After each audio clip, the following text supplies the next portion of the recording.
आप सभी लोगों का मेरे चैनल चल पढ़ते हैं पर स्वागत है। पिछली बार हमने पढ़ा था कि वर्ण कितने प्रकार के होते हैं और वह क्या क्या होते हैं। आज हम शब्द विवेचन करेंगे, यानी कि शब्दों के बारे में हम सीखेंगे कि शब्द किसे कहते हैं, पद किसे कहते हैं और शब्दों के कितने प्रकार होते हैं। आइए हम सबसे पहले जानते हैं कि शब्द किसे कहते हैं। शब्द भाषा में ध्वनियों के मेल से बने हुए सार्थक इकाई को शब्द कहते हैं।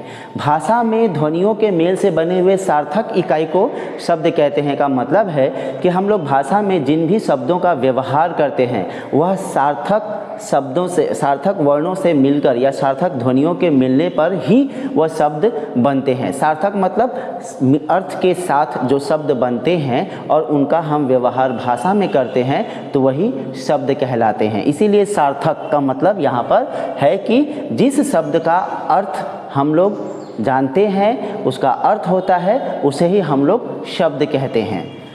आइए हम जानते हैं कि जैसे कि शब्द काम, नगर, माँ। काम, यहाँ पे ध्वनि जो है क में आकार आ और म है, इनके मिलने से एक शब्द बना काम।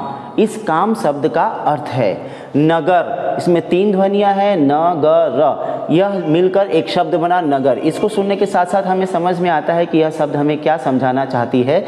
माँ, माँ बोलने के साथ साथ हम समझते हैं कि हम किसके बारे में बात कर रहे हैं। तो ऐसे शब्द जिसका अर्थ होता है उसे हम लोग सार्थक शब्द कहते हैं और इसे ही हम लोग भाषा में व्यवहार करते हैं। आइए पद किसे कहते हैं। जब इन शब्दों का व्यवहार वाक्य में होता है तब वे पद कहलाते हैं। जब शब्द जो है अलग अलग रहते हैं तो वह शब्द कहलाते हैं। जब इन्हीं शब्दों का हम किसी वाक्य में व्यवहार करते हैं तब वह पद कहलाते हैं। जैसे कि तू काम कर, शब्दों का हमने व्यवहार किया, लेकिन अगर यही शब्द काम, तू, कर अगर हम लिखते हैं तो यह पद नहीं कहलाएंगे। यह शब्द भी अपने अर्थ के अनुसार एक के बाद एक आने चाहिए, तभी वह पद कहलाते हैं। तो यहाँ पर हमने तीन शब्दों का व्यवहार किया, तू, काम, कर।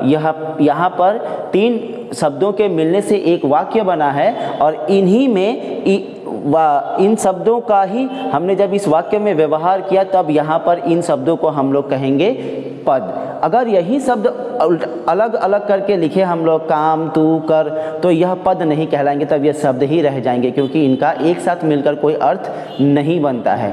तो शब्दों का सही क्रम में लिखकर हम जब वाक्य बनाते हैं तब वही शब्द वाक्य में पद कहलाते हैं। आइए हम जानते हैं कि शब्दों के भेद कितने प्रकार के हैं। शब्द जो है चार प्रकार के होते हैं। पहला है अर्थ के आधार पर सार्थक और निरर्थक।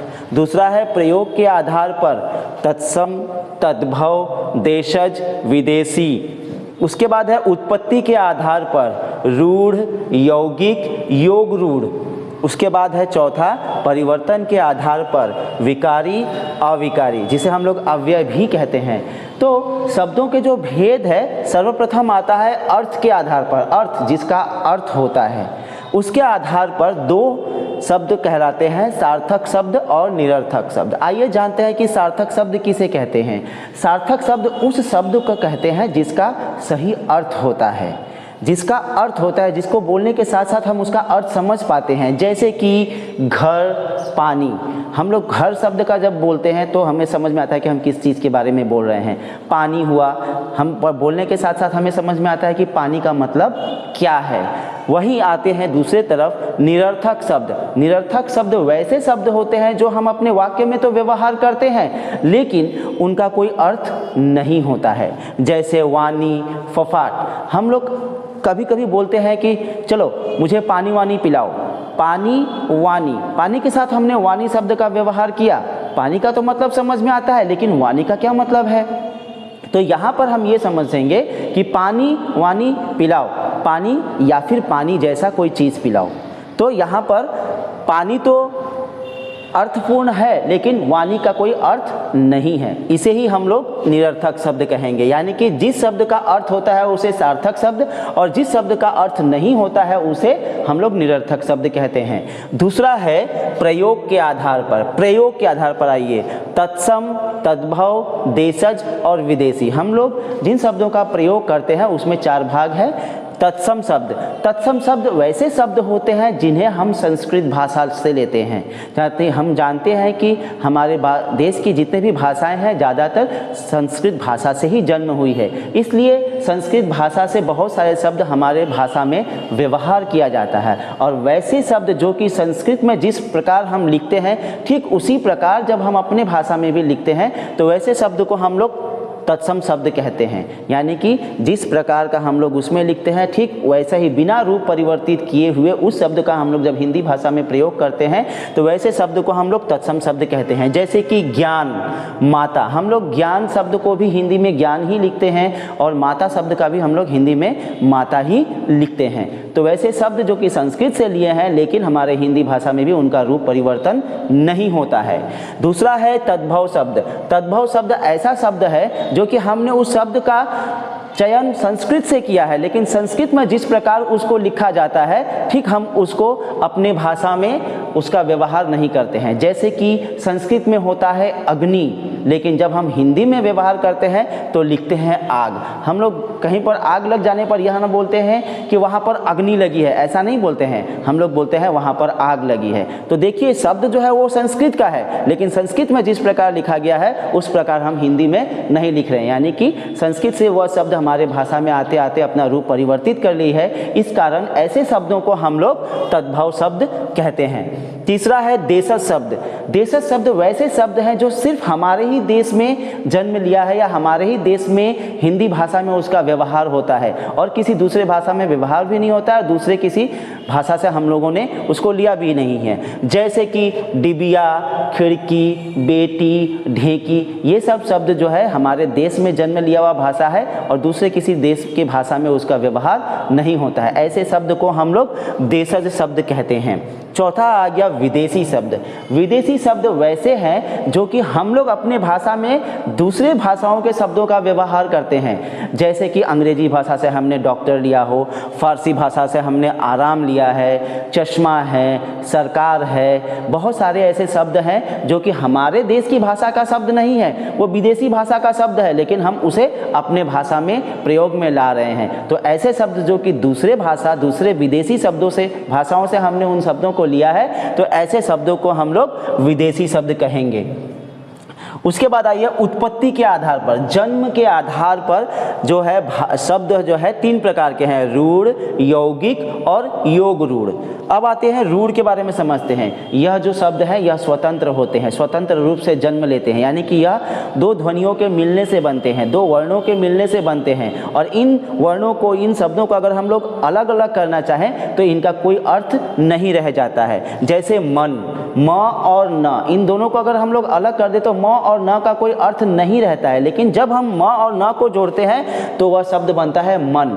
जैसे कि धन, धन को भी अगर हम लोग अलग करें तो ध अलग है, न अलग हो जाने पर इसका कोई अर्थ नहीं रह जाता है। ऐसे शब्दों को जो कि अलग करने पर उसका कोई अर्थ नहीं रहता है उसे हम लोग रूढ़ शब्द कहते हैं। दूसरा है यौगिक शब्द। यौगिक शब्द वैसे शब्द होते हैं जो दो या दो से अधिक शब्दों के जुड़ने पर बनते हैं। जैसे कि रामपुर, रामपुर में देखिए दो शब्द है, राम और पुर, इन दोनों को जोड़ने पर हमने शब्द बनाया रामपुर। और जब हम इनको अलग करेंगे तो भी इनका अर्थ रह जाएगा। राम का भी अर्थ अलग से है, पुर का भी अर्थ अलग से है। पाठशाला, पाठशाला में पाठ अलग कर दें, शाला अलग कर दें तो दोनों का अर्थ है। लेकिन इसमें ही क्या था कि पहले वाले में जो रूढ़ था उसमें अगर हम लोग अलग करते तो अर्थ नहीं रहता है, लेकिन यौगिक में क्या होता है कि जब हम दो शब्दों को जोड़ते हैं तो उसका अलग मीनिंग अर्थ आता है, जब उनको अलग कर देते हैं तो उनका भी अलग अलग अर्थ आता है। तीसरा हो गया योग रूढ़। योग रूढ़ एक ऐसे शब्द होते हैं जो या दो से अधिक शब्दों के जुड़ने पर बनते हैं, लेकिन उसका अर्थ जो है कुछ और ही निकल के आता है, कुछ विशेष शब्द बन जाता है, वह उसका अर्थ ही कुछ और आता है। जैसे कि जल, जल के साथ जब हम ज जोड़ते हैं तो जलज बनता है। हम जानते हैं कि जल का मतलब पानी होता है, लेकिन उसके साथ जैसे ही हमने ज को जोड़ा तो उसका अर्थ जो है बदलकर कमल फूल हो जाता है। कमल को हम लोग जलज बोलते हैं।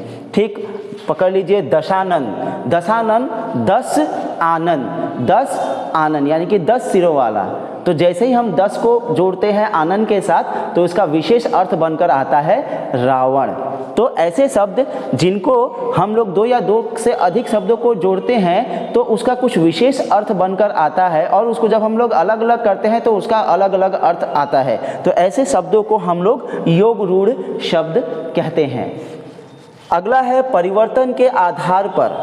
देखिए, परिवर्तन के आधार पर 2 शब्द हैं, विकारी शब्द और अविकारी शब्द, जिन्हें हम लोग अव्यय भी कहते हैं। विकारी शब्द ऐसे शब्द को बोलते हैं जो कि हम उन शब्दों का व्यवहार जब हम वाक्यों में करते हैं तो वाक्य के अनुसार उनका रूप बदल जाता है। जैसे कि अगर हम एक वचन में लड़का शब्द का व्यवहार करें तो हम ऐसा बोल सकते हैं कि वह लड़का आ रहा है, वह लड़का खाना खा रहा है, वह लड़का खेल रहा है। जैसे ही हम लड़का का वचन परिवर्तन करेंगे तो वे लड़के खेल रहे हैं, वहाँ पर बहुत सारे लड़के हैं। तो यहाँ पर हम देख सकते हैं कि लड़का शब्द वचन परिवर्तन होने के साथ साथ उसका रूप भी लड़का से लड़के हो गया। तो जो शब्द वाक्य में व्यवहार होने पर लिंग या वचन के आधार पर या किसी और कारणों के आधार पर अपना रूप बदल लेता है तो ऐसे शब्दों को हम लोग विकारी शब्द कहते हैं। यानी कि ऐसे शब्द जो कि अपना रूप परिवर्तन कर लेते हैं व्यवहार के अनुसार, उसे हम लोग विकारी शब्द कहते हैं। दूसरा है अविकारी शब्द या अव्यय शब्द। ऐसे शब्द, वैसे शब्द जो हैं कि हम उसे एक वचन में व्यवहार करें या लिंग परिवर्तन के अनुसार भी व्यवहार करें, वह अपना रूप नहीं बदलते हैं। ऐसे शब्दों को हम लोग अविकारी शब्द कहेंगे। यानी कि उन शब्दों का हम लोग जैसे भी वाक्य हो, जहाँ भी वाक्य हो, जिसमें भी हम लोग व्यवहार करें वह अपना रूप परिवर्तन नहीं करते हैं। ऐसे शब्दों को हम लोग अविकारी शब्द या अव्यय कहते हैं। जैसे कि लड़का धीरे धीरे चल रहा है, लड़के धीरे धीरे चल रहे हैं। यहाँ पर एक वचन में लड़का धीरे धीरे चल रहा है तो भी धीरे धीरे है, और लड़के यानी कि एक से अधिक मैंने बहुवचन कर दिया तो भी शब्द जो है धीरे धीरे ही है, उसमें कोई परिवर्तन नहीं हुआ है। तो आइए हम लोग फिर से जानते हैं कि शब्द जो है किसे कहते हैं। भाषा में ध्वनियों के मेल से बने हुए सार्थक इकाई को शब्द कहते हैं, जैसे काम, नगर, माँ।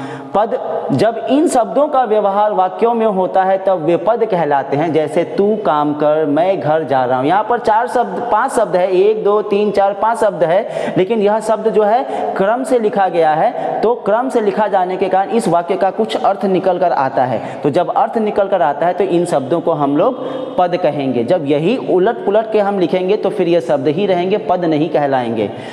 शब्दों का भेद जो है 4 प्रकार के हैं, अर्थ के आधार पर, प्रयोग के आधार पर, उत्पत्ति के आधार पर और परिवर्तन के आधार पर। तो उम्मीद है कि आज के मेरे इस वीडियो से आप लोग शब्द के बारे में जान पाए होंगे, और आप लोग मेरे इस वीडियो को आगे शेयर कीजिएगा, लाइक कीजिएगा और मेरे चैनल को सब्सक्राइब कीजिएगा ताकि मेरे नए वीडियो को आप लोग तुरंत पा सके। धन्यवाद।